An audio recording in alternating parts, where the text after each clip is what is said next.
Let me ask you this. Have you ever known exactly what you should do, whether it's getting out of bed, going to the gym, or speaking up at work, but you just can't make yourself do it? We've all been there.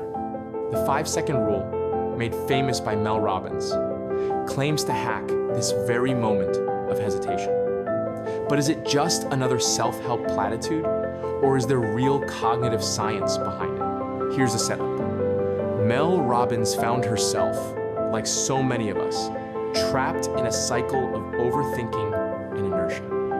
Her epiphany came in a moment of desperation. What if I just launched myself out of bed like a rocket? 5, 4, 3, 2, 1, go. That simple countdown rewired her mornings. But it's not magic, it's metacognition, a technical term for the ability to outsmart your own mental habits by activating your prefrontal cortex. That's the brain region responsible for willful action, like a conductor starting a new symphony instead of playing the same old tune. But let's create some tension. If it's so simple, why do so many of us still feel stuck? Now you might be thinking, if counting down works, why can't I just will myself into action anytime? The conflict is that your basal ganglia, think of it as your brain's autopilot, loves routine. Even if that routine is hitting snooze or procrastinating. As soon as you hesitate, you send a stress signal that triggers self-doubt and excuses. Neuroscientist Antonio Damasio found that our feelings, not logic, drive 95% of our decisions. No wonder willpower alone crumbles. So what's the resolution? The 5-second rule isn't just about moving. It's about seizing the tiny window between instinct and overthinking.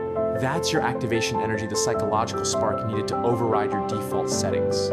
When you count down, you interrupt the pattern, assert control, and crucially, you move before your mind talks you out of it. Each 5-second action builds self-efficacy, a fancy term for believing you can shape your outcomes. The more you practice, the more you shift from a passive to an active locus of control feeling, you steer your destiny, not the other way around. Let me tell you a true story.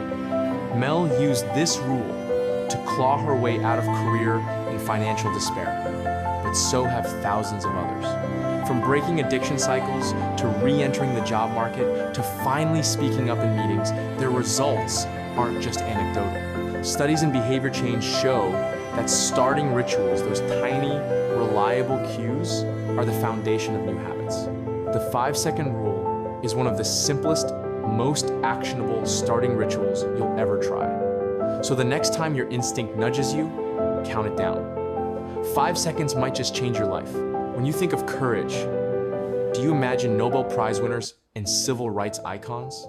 Now, what if I told you that the kind of courage that most shapes your life isn't found in the history books, but in the split-second choices you make daily?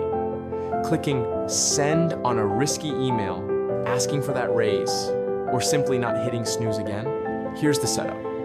Mel Robbins' life and the lives of thousands who use the 5-second rule demonstrate that real transformation is built on acts of everyday courage. Psychologists call this behavioral flexibility, the ability to override automatic responses and opt for a better, braver action. But the conflict? We wait for motivation or confidence, believing those will precede action. Yet, as decades of research reveal, feelings usually lag behind behavior.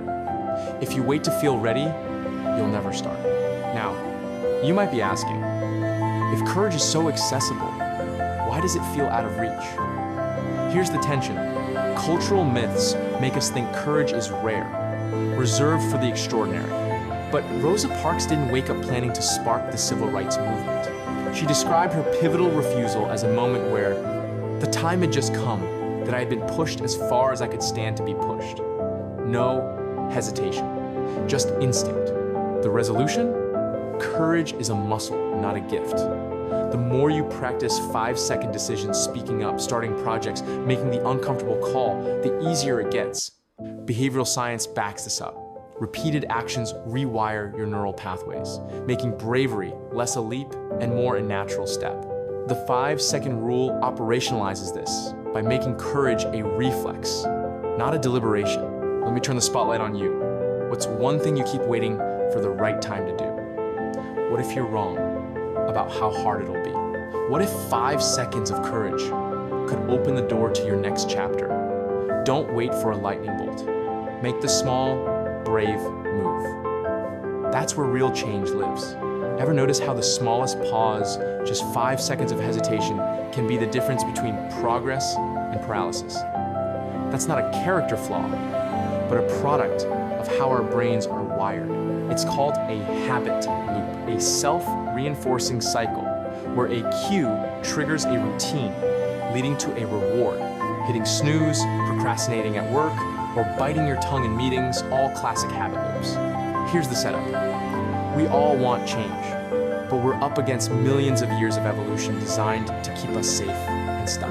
The basal ganglia, your brain's habit center, loves the familiar and resists the uncertain. Each time you hesitate, your mind throws up excuses, fear, self-doubt, inertia. The conflict, that tiny hesitation is a killer, sending stress signals that trigger your mind's protection mode, convincing you not to act. Now, maybe you're thinking, isn't it just about willpower? But willpower is a finite resource, and it gets depleted fast, especially under stress. What you really need is a system to interrupt the habit loop and insert a new pattern. That's the genius of the 5-second rule. It acts as a starting ritual, a proven technique in behavioral psychology that disrupts the autopilot. The resolution? Every time you use 5, 4, 3, 2, 1, you're not just moving. You're replacing the old behavior pattern, hesitation, avoidance, with a new one, deliberate action. Over time, this isn't just a trick, it's neuroplasticity in action. Your brain literally rewires to favor action over avoidance. The more you practice, the more your instinct to push forward becomes your default. Let me tell you about Jenna. She used to freeze up before pitching her products or parenting her kids. By using the countdown trick, she built up the courage to act again and again. Her results? She's not just getting more done at work, she's also more patient and less likely to snap. Imagine applying this to your own hardest habits. 5 seconds can disrupt a lifetime of inertia. Be honest, how many times have you promised yourself, tomorrow, I'll start? Yet when the moment arrives, you just don't feel like it? Welcome to the real culprit behind most stalled dreams. The myth that motivation precedes action. Neuroscientist Antonio Damasio's research says we're feeling machines that think, not the other way around. 95% of decisions are made emotionally, not logically. Here's a setup. Christine sits in a meeting, brimming with a great idea that could wow her company's biggest client. But self-doubt floods in, and she wonders if her suggestion will sound silly. The conflict? She waits, says nothing, and the moment passes. This is the invisible cost of letting feelings dictate action. You might ask, is it possible to act before you feel ready? The answer is not only yes, it's essential. The 5-second rule leverages something called activation energy, the spark required to initiate any new behavior. By counting down and moving, you override the emotional brain with deliberate action. Action, not feeling, is the real driver of change. Resolution. By separating feelings from actions, even just once, you prove to yourself that it's possible. With repetition, your brain learns this new rule. I can act regardless of how I feel. Over time, this builds authentic confidence, not the fake it till you make it kind. You become the kind of person who does the hard thing first, not because it's easy, but because you've practiced the muscle of action. Let me leave you with a rhetorical challenge. The next time you're waiting for motivation, remind yourself it's a myth. 5 seconds is all you need to break the cycle. So, what's one action you'll take today, whether you feel like it or not?